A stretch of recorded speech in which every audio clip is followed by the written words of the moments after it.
ni ibintu utabasha kwiyumvisha mu bwonko bwawe, kumva ukuntu wakora amafaranga ukoresheje telefone yawe ya Airtel Reason to Imagine, hanyuma mu cyumweru kimwe ukamaze gukora ibihumbi 500. Ni ibintu bitangaje cyane. Ibyo ngibyo rero ushaka kuba yuko bitabaho, ariko ndabikubwiza ukuri yuko ibyo bintu ni ibintu bibaho cyane.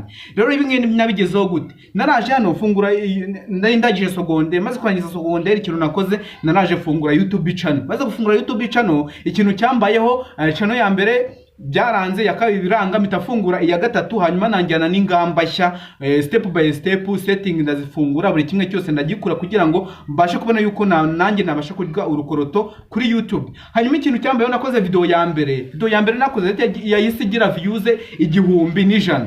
1,100 numva ni ibintu bidasanzwe ku muntu w'umutangizi ukoze video bwa mbere kuri YouTube. Hanyuma mu izindi video ndakora nkazangwa muri views senkani 10, 20. Hanyuma kuri video ya gatanu nakoze yo yambereye igitangaza cyane. Video ya gatanu nakoze nisi yayisigira views 68,000. Views 68,000. Ibi nabikubwira ukumva yuko ari inzozi, ariko hano ku ruhande zazkwashyiraho uze kukabona nawe. Ni ibintu bidasanzwe, ibyo nje kubabwira, nawe ngugira inama y'ikintu wakora uyu munsi. Niba udukurikira kuri iyi channel, niba ushaka nawe kubyaza umusaruro online business, byagufashe cyane. Iyi video ndabiziraza kurangira hari ikintu kizima ubashije kuba wabona. Hanyuma rero ikintu cyambayeho rero, naragiye mfungura YouTube, maze gufungura YouTube, maze kuyifungura ndagenda nkubitaho video, maze gukubitaho video ndagenda phone iranzimana umuriro urabura. Cyo gihe wari wagiye, ngatse funguye sanga nagize abasubscribers 4,000. maze kugira abasubscribers 4,000, sanga nagize amasaha 3,800. maze kugira amasaha 3,800, video igenda igira views 68,000.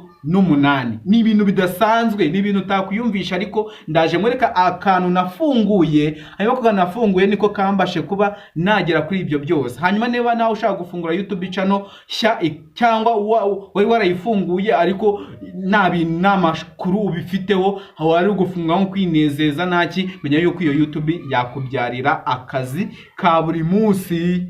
Iyo YouTube yawe yakubyarira akazi ka buri munsi, kandi wayikoresha nawe ugatangira ukinjiza amafaranga kimwe nk'abandi. Hanyuma rero ikintu ugomba gukora rero, ikintu ugomba gukora, niba ushaka uri interested, manuka muri comment umbwira ngo ibyo bintu turabishaka, nibyo twari dukeneye, cyangwa uze kunyandikira kuri WhatsApp, cyangwa ndashyiraho nimero kuri hano hasi kugira ngo uze kuyibona ko niba ushaka kubyaza umusaruro izo mbuga nkoranyambaga. Ariko ni kwahishura ibanga rero, nawe waruzi yuko YouTube yagutunga akaba ari akazi ka buri munsi. Ni ibintu nyine utabasha kwiyumvisha, ariko ngenda bikubwira ko byambayeho mu mezi 2 yonyine nari maze gukora amafaranga nakekaga yuko nanjye nakorera. Ariko ibyo ngibyo nibyo nje kubabwira kuri iyi channel, ari byo nkubwira ngo iyi channel nanje kubitangariza kuri iyi channel. Ariko channel nshya ije gufungura intekerezo z'umuntu udukurikira yitwa ngo yabuze akazi, yitwa ngo yabuze amafaranga.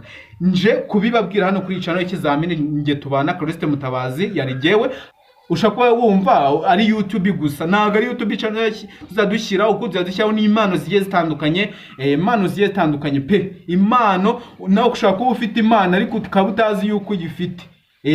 Impano ikaba yagutunga cyane. Hanyuma abadafite impano nabo tuzabera kuri iyo kibabyaza ubumenyi bakura kuri iyo channel bakabibyaza amafaranga. Urugero, none se mwigishije nko gukora website ziri gutunga abantu ku isa imwe. Umuntu uzi kubaka website neza ahembwa amafaranga 1,100 by'amafaranga y'u Rwanda. Cyangwa kwigisha gukora application umuntu uzi kuyubaka ahembwa amafaranga 150. Ubwo ni wa wundi nyine uciriritse wo hasi utaramenyekana. Hanyuma ibyo uje se tugatumira nk'umunyeshuri waje wize gukora isabune neza, akabikora live tubireba step by step, ukabyiga utagiye mu ishuri. Babandi ujya kwiga ukagaruka nta kintu kizima uzi. Kuki utaza ngo tubane kuri iyo channel? Kuki utaza ngo ubane natwe kugira ngo ubashe kubyaza umusaruro ibitekerezo byawe?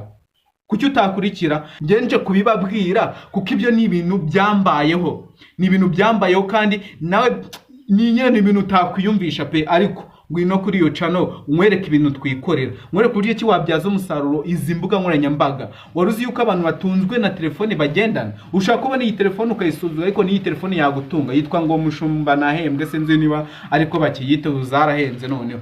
Hanyuma rero iyi telefone yagutunga. Ndakeka iyi ngiyi niyo iciriritse mu Rwanda, iyi ngiyi yitwa Imagine. Iyi yitwa Imagine iciriritse mu Rwanda, iyi ngiyi hari abantu benshi yatunze na n'ubu bakaba bakirya amafaranga kubera iyi telefone. Hari mugenzi wanjye nzi twabanye ku ishuri ariko akora ibintu bijyanye n'ibyegeranyo. Hanyuma uwo mugenzi wanjye twarakoraga pe, akora ibintu bijyanye n'ibyegeranyo, nanjye nibyo nakoraga naraza kuri iyi channel. Hanyuma arangije iyi telefone yari yibeta amasomo, ajya gukora icyegeranyo. Amaze gukora icyegeranyo yaraje mu masaha abe yamaze kugira video ye yamaze kugira views 17,000 ahita bamonetize. Ubu ngubu arimo arafata amafaranga. Nawe rero ushaka ufite impano, ya comedy, kuvuga amakuru, documentaire, ukavuzi impano iyo ariyo yose ufite, ndakikubwiza ukuri ko yagutunga.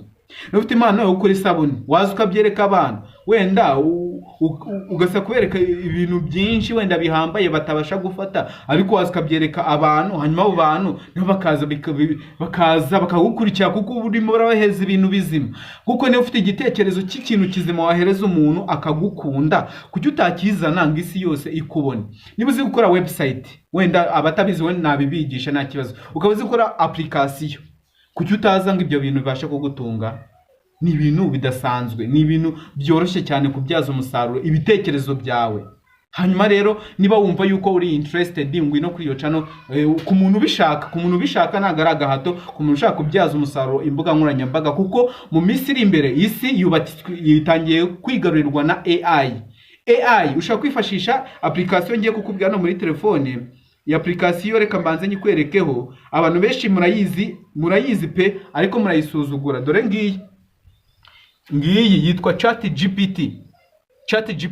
Iyi rero abantu murayisuzugura kandi ntago muzi ibintu bidasanzwe yabakorera. ChatGPT imaze guhindura ibitekerezo bya benshi, kuko urazwe bwira ati mfite imana iyi n'iyi, nshaka gukora ibi ngibi, ese wanyigisha ibi ngibi nkabasha kubigeraho? Ikabikwereka step by step ku murongo uko bigenda.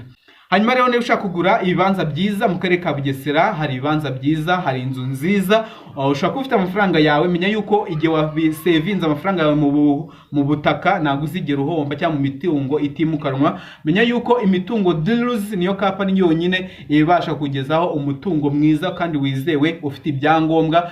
Ushaka inzu yubatse, cyangwa ushaka ikibanza cyo kubakamo iyo nzu, ushaka isambu yo guhinga, abo babigufasha mu kurabwa ati urabahamagara kuri nimero 0795535602. hanyuma ugahita mubabwira ati mfite amafaranga naya, nkeneye ikintu kimeze ukuntu uku, mukaganira, hanyuma bakakugeza umutungo wawe, mugakora mutation, ibintu bikoroha cyane. Hanyuma ikintu nababwiraga rero mu buryo cyo wakorera amafaranga, biratangaje kumva ukuntu wakora amafaranga 600 mu cyumweru kimwe. Wowe urumva yuko bitabaho, ariko bibaho cyane, kuko umuntu utuje kubana kuri iyo channel woshya wiwe azagenda abibona. Hanyuma hari ikintu abantu mwirengagiza, kumva yuko kugira isoni zo gukora ikintu. Menya yuko hano uri muri iyi si nta muntu kwitayeho, wowe kora ibintu wumve yuko ubikoze n'umutima wawe ubyishimiye, hanyuma yuko bitakubyarira amafaranga. Gusuzugura akazi nicyo kintu cy'ingenzi, ngo kuntu ngo bambona se, ngo umuntu ngo wihaye, ngo ibyangwe mba nitayemo. Ibyo byangwe birarangira mu kanya gato.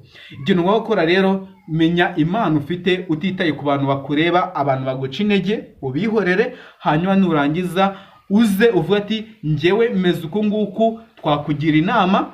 Ushaka wenda ufite nk'igishoro gito kaduba ati njyewe merere ha geography ya hano imeze uku, environment imeze gutya, abantu bameze gutya. Hanyuma uhita utubwira ati byibuze nekereza nka business 3 nakora aho ngaho ku mafaranga ya naya, hanyuma tukabigufasha ku buntu pe, kuko hano nago ibintu by'amafaranga se, natwe niyo tuba dushaka.